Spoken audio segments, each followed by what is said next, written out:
আমি তো মাঝে মাঝে একা একা চিন্তা করি, এই যে কেউ মূলা মার্কায় খাড়ায়, কেউ কি হারিকেন মার্কার খাড়ায়, লৌকা মার্কায় খাড়ায়, ফুলকপি মার্কায় খাড়ায়, বডি মার্কায় খাড়ায়, কাঁচি মার্কায় খাড়ায়, গামছা মার্কায় খাড়ায়, এত নেতা। এ কেউ জনগণের মানব দরদি মানবতার বন্ধু কোনো নেতা নাই। এই যত নেতা খাড়াইছে এ সব লুচ্চা কোয়ালিটির। এদের টেয়া পাইলেই সেমরি লইয়া হোটেলে বিদেশে, দেশের টাকা বিদেশে পাস করার জন্য অধিকাংশ নেতারা লুচ্চা কোয়ালিটির হয়। বিদেশে নারী নিয়ে পাচার করে, সম্পদ পাচার করে। মানবতার মুক্তি যদি চায়, মাটির মানুষ যদি হয়, মাটির বন্ধু মানুষ যদি হয়, মানুষের দিল হৃদয়ের মানুষ যদি হয়, হৃদয়ের নেতা যদি হয়, সে ছিলেন শাইখে চরমনায় মরহুম আল্লাহর কুতুবে। মানুষের গ্রামে গ্রামে কোনায় কোনায় যায়া নিজের টাকা দিয়া মাইক লাগাইতো, নিজের টাকা দিয়া সামিয়ানা লাগাইতো, বিড়ি খোরে দাওয়াত দিত, সুঙ্গা দিয়া দাওয়াত দিত, আসরের পরে দাওয়াত দিত, এশার সময় জিকির লাগাইতো, সকালে হালকা কায়েম করতো, বিকালে হালকা কায়েম করতো। তার দিলের মধ্যে এক মানবতা, দিলের মধ্যে এক উম্মতের দরদ। আর তিনি ছিলেন জাতির নেতা। এই জন্য বলছে এমন নেতা।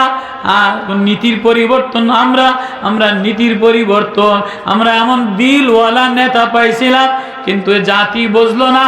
এ জাতি যারাই নেতৃত্বের দাবি করে, যারাই মার্কা লইয়া খাড়াইয়া যায়, একজন মানবতার বন্ধু না, সব লুচ্চা কোয়ালিটির হয়। বাস্তবতা দেখতেছি, এদের ছেলে মেয়ে ভালো হয় না। আপনি আমার খারাপ গান আর জেলে নেন, এটাই বাস্তবতা। আল্লাহ তো এই নেতাদেরকে নিয়ে চরমনার ময়দানে নিয়ে জিকিরে লাগাই দিছে, এই জিকিরে পাগড়িতে লাগাই দিছে, গোল জুব্বা লাগাই দিছে। এবার মিলের মধ্যে তাঁত চলে, তাতে একটা আওয়াজ হয় মিলের তাতে। এই মুরিদেরা যে তাঁতের মধ্যে আওয়াজ, আমি নিজে চোখে দেখা, তাঁতের মধ্যে মাকু দিয়া ধাক্কা দেয়। ওরা বলে লা ইলাহা ইল্লাল্লাহ, লা ইলাহা ইল্লাল্লাহ। আল্লাহ বলে দুনিয়ার জগৎটা একটা জগৎ বানাইলাম, এটা মিশিং বানাইলাম, এটা বডি বানাইলাম, এ সব চালাই আমার মারেফতের জিকির দ্বারা। এ গাছ চলে আমার মারেফতের জিকিরের দ্বারা, এ মিশিং চলে আমার মারেফতের জিকিরের দ্বারা, এ ইঞ্জিল চলে আমার মারেফতের জিকিরের দ্বারা। তোমারে চালাই আমার মারেফতের জিকিরের দ্বারা, তোমারে চালাই আমার মায়া মমতা দ্বারা, তোমার বিবিরে চালাই মায়া মমতা দ্বারা। এ মারেফতের জিকির যে ভিতরে লইয়া লয়, এ দুনিয়ার কোন শব্দ বোঝে না, এ দুনিয়ার কোন শব্দে পাগল হয় না, এ শুধু এক শব্দে পাগল হয়, তার নাম হলো আল্লাহ।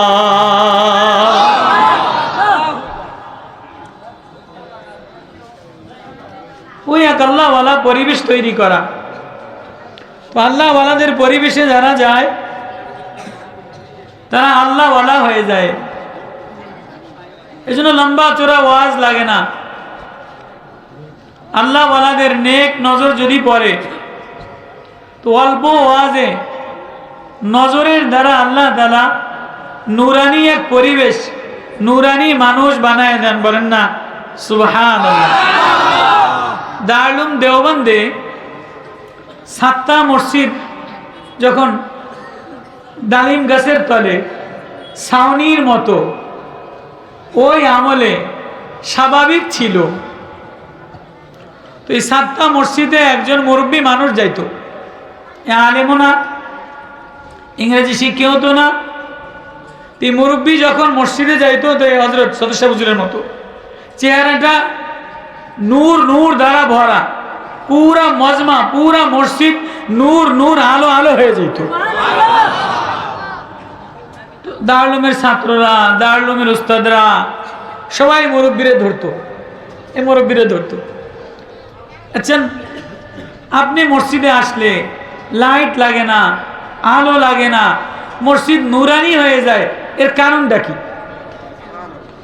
এখন তো মসজিদ নুরানি হয় না, মসজিদে ঝাড়বাতি লাগায়, ইলেকট্রিসিটি লাগায়, এসি লাগায়, ঢং লাগায়, রং লাগায়, নীল লাগায়, নকশা লাগায়, কিন্তু মসজিদে আল্লাহ তাআলা, মসজিদে জিকির না থাকলে মসজিদ নুরানি হয় না।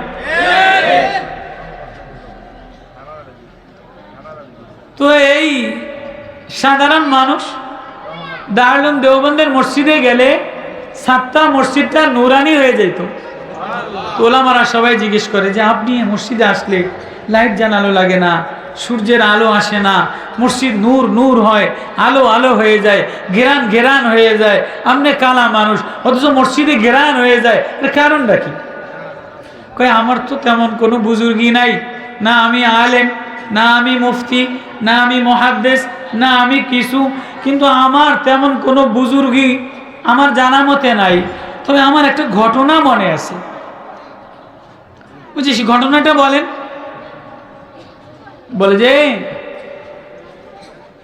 আমি ছোট্টবেলায় জোয়ান কালে একদিন শুনলাম যে দারুল উলুম দেওবন্দে দুইজন মুরব্বী আসবে, একজন শহীদ আহমদ ইসমাইল আর একজন আহমদ সেরহিন্দি রহমতুল্লাহ আলাই, বালাকোটের যে দুইজন সিফাসালার ছিলেন, এই দুইজন মুরব্বী দারুল উলুমের সাতটা মসজিদে আসবেন। তো আমি অধীর আগ্রহ নিয়া সকাল থেকে নিজেরে পরিপাটি করে নিয়া এই দুই মুরব্বীরে দেখার জন্য আমি ওত পাইতে রইলাম। যে এই মুরব্বী দুইজন গ্রামের মধ্যে ঢুকছে, তো সবাই হই হুল্লা, বড় আল্লাহওয়ালা আসছেন, শহীদ ইসমাইল শাহ সাইদ আহমদ বেরলভী। তো আমি এই দুইজনের দিকে নজর দিয়ে রাখলাম। এই দুইজনও আমারে দেখে আমার দিকে নজর ফেলাইয়া দিছে। তো এবার সাতটা মসজিদে বসছি, তা আমি ছোট মানুষ, উনি বলেন কাছে যাইয়া বসলাম।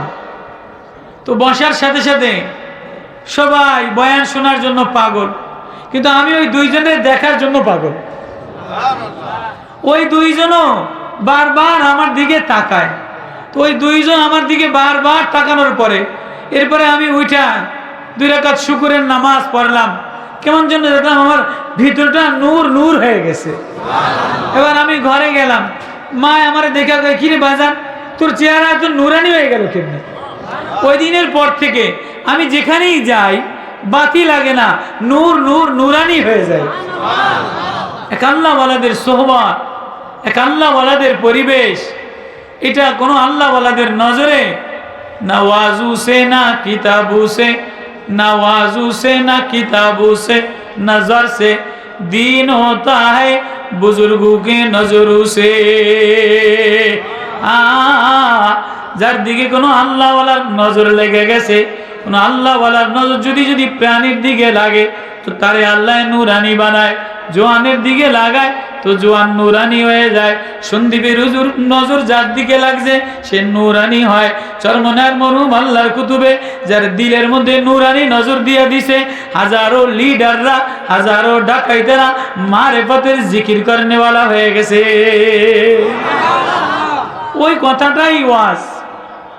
আল্লাহ বলেন আমি না এ দুনিয়ার ইঞ্জিল, এ দুনিয়ার মেশিন, এ দুনিয়ার আওয়াজ, এ দুনিয়ার গাছগাছালি, এ দুনিয়ার তরুলতা, এ দুনিয়ার সাগর, এ দুনিয়ার পশু পাখি, এই সব কিছু তরুতাজা রাখি আমার রুহের দ্বারা। তা আল্লাহর রূহ কি? আল্লাহর রূহ হলো জিকরুল্লাহ। আল্লাহর রূহ হলো আল্লাহ বলে ডাক দেওয়া। আল্লাহর মারিফতের কালেমা হলো লা ইলাহা ইল্লাল্লাহ বলে ডাক দেওয়া।